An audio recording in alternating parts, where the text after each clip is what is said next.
你放了我们，好叫我们吃东西啊。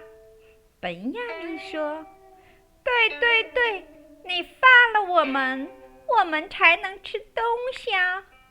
玛瑞亚和卢卡一起说：放你们？丹格尔问。本雅明和他的朋友们全部点着头说：对，放了我们。不行，你的云梯，你的军圈都不怕我的子弹，放不得。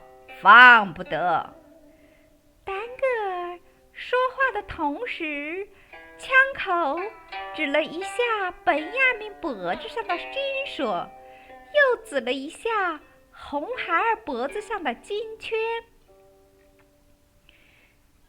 那你不放我们怎么吃东西啊？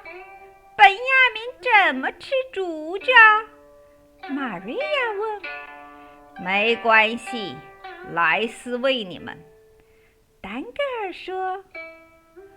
莱斯已经拿起了一根竹尖，放在了本雅明的嘴边上。本雅明用头撞在莱斯的鼻子上说：我不用你喂，你放了我要自己吃。莱斯气得举拳照着本雅明的头打来。本雅明头一歪，莱斯没有打着，刚想打本雅明第二拳，红孩儿从座位上突然飞起，双脚一蹬，正好把莱斯的拳头蹬到他自己的鼻子上，说：不要打本雅明，打我。红孩儿说完，又坐到了座位上。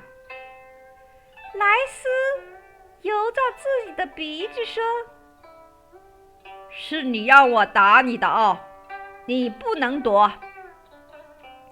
不躲，打吧，照着我的头使劲打。红孩儿笑着说。亲爱的小朋友们，感谢你们的收听。愿熊猫和他朋友的故事陪你进入甜美的梦乡。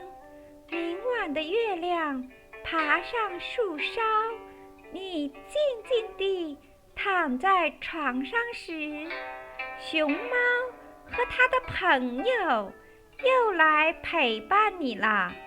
晚安。